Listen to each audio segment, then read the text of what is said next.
waa qaybta 11aad. qaybtan waa qaybta 11aad.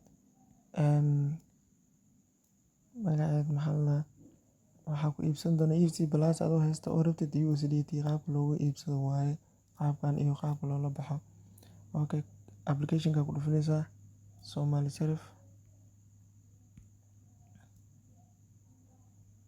application Somali Sheriff hadda ku jira Play Store kasoo degso.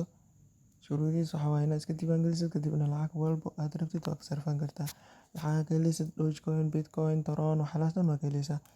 kadib waxaas taawo selecti lacagta EFC Plus haysataa waxaa rabtaa USDT. kadib EFC Plus ka dooro. halkan labaadna waxaa ka dooranaysaa lacagta la rabtid inaa lagu diro. USDT waa mine. Tron xataa way ku jirtaa. Tron cashirka xigaa ka dhigayna insha Allah. USDT halkan hoose soo jira marka. halkaas aan mid halka hoose soo jiray waa ku dhuftay. lacagta ugu yar $5 waaye. $5 iyo bar haddaad dirtid $5 ayaa helaysaa. $100 haddaad dirtidna qiimo dhimis aa lagu sameynaa. kadibna caadi uga sarfan kartaa. yacni lacag lagu soo diraa. kadib exchange ku dhufanaysaa. USDT markaad sarfay. kadibna halkan waxaad gelinaysaa addresska USDT oo lacagta lagugu soo diri lahaa ayaad halkan gelinaysaa insha Allah. addresska USDT aad soo qaadanaynaa. Tron aan galaynaa. waqti inaan dheereeyo ma rabo inaan waxyaalaha ayuu soo gooyaa rabaa. marka Tronka galaynaa. waa kana USDT waa kana USDT TRC 20 ayaa laga rabaa mujada. maas TRC 20 ahaato. kadibna receive taabo. kadibna copy ku dhufo. waa inuu ahaadaa USDT daada kaas mujada TRC 20 koo kala jiro kaas kale ma fiicno. okay waxaan rajeynaa inaa fahantay. kadibna addresskaada meeshaan basta ku dheh. kadib waxaad taabanaysaa confirm exchange buttonka hoose. confirm exchange aad taabanaysaa. kadib markaad saas u taabatid waxaa kusoo baxayo copy and send this EFC Plus or merchant account online. kana copy dhehaysaa lagu dhahay. kadibna meesha okay tag ama yacni mobilka yariiska xataa waa ka diri kartaa adoo haysatid caadi u diraysaa. kadib nambarkaa kusoo dirtay la hoos gelinaysaa ma fahantay. kadib okay ayaana imaanaynaa. kadib halkaana basta ku dhaynaa.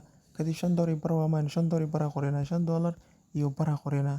kadib waxaa dhaynaa okay. kadibna pinkeena gelinaynaa. markaa saas u dirno markaan dirno nambarkeena oo lacagta kasoo dirnay ayaa gelinaynaa meeshaan. nambarka lacagta laga soo diray ayaa gelinaynaa. markaa gelino kadib submit ayaa dhahaynaa. submit markaad dhahdid qaabkaas waa ugu sarfatayba. inta pending waaye approved hadday kugu soo qoranto lacagta waa lagu diri waaye. wax yar aan refresh dhahaynaa. kadibna refresh dhahaynaa kor aan soo jiidaynaa.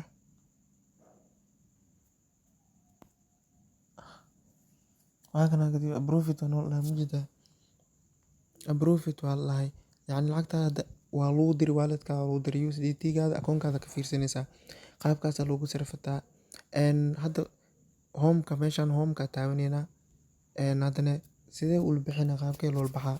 marka lala baxayo sidee la sameynaa. halkan kor waxaa ka dooranaysaa USDT aa ka dooranaysaa. USDT waa kana hoose. halkan oo labaadna waxaa ka dooran taabo ku dhufo gacanta ku dhufo. kadib EFC Plus ka dooro. EFC Plus waa kana yacni USDT haysataa EFC Plus aa rabtaa. kadibna waxaa qoraysaa marka intaa lacagta ku qoraynaa 5.26 sent camal waxaad helaysaa $5. tan tusaale waaye haddii $100 rabtid $100 ku qoraysaa ma fahantay. $100 daartid $100 ku qoraysaa. waa kaasaa marka $5 daartidna 5.26 sent ku qoraysaa. kadib waxaad taabanaysaa exchange. tan tusaale leh waaye. exchange aad taabanaysaa. kadibna halkan waxaad gelinaysaa EFC Plus wallet yacni nambarka lacagta lagu soo diri lahaa EFC Plus kaada gelinaysaa ma fahanteen. EFC Plus ka saas u gelinaysaa. EFC Plus ka saas u gelinaysaa. kadib waxaad dhahaysaa confirm aa leedahay. kadibna addresskan USDT aa copy leedahay asna copy leedahay. kadib Tron ama akoon walba akoonkii kuu sameysan aad lacagta ka diraysaa ma fahantay. Tron waxa kaliya khasab ma Trust Wallet applicationka ku isticmaasha coinka ayaa ku diraysaa. okay send ku dhufanaysaa.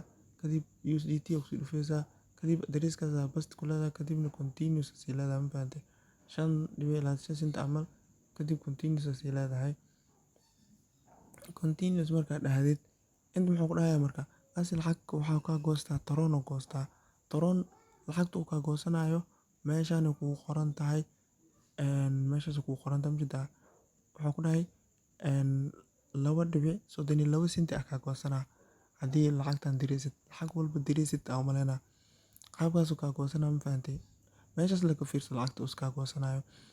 Marka video xiga Tron ayaa uga hadli doona. Tron mar walba muhiim waaye, hadhowti lacag markaad diraysid Tron aa kaa goosanaa lagu dhahaa, Tron lacag kusoo shub.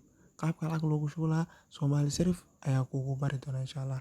Kadib waxaad dhahaysaa confirm top up Tron aa ku dhufanaysaa, yacni kadib haddii Tron kugu jirto lacagta way dirmaysaa, haddii kugu jirin wuu diidayaa. Kadib markaad dirtid meeshaan addresska lacagta kasoo dirtay gelinaysaa, addresskaada oo kan addresska lacagta kasoo dirtay inta ku dhufo, kadib receipt yacni sorry as dhanka wada bax ku dhufo receipt si taawo addresskaada geli, addresskaada lacagta kasoo dirtay waaye, addresskaada saas u geli, kadib submit dheh.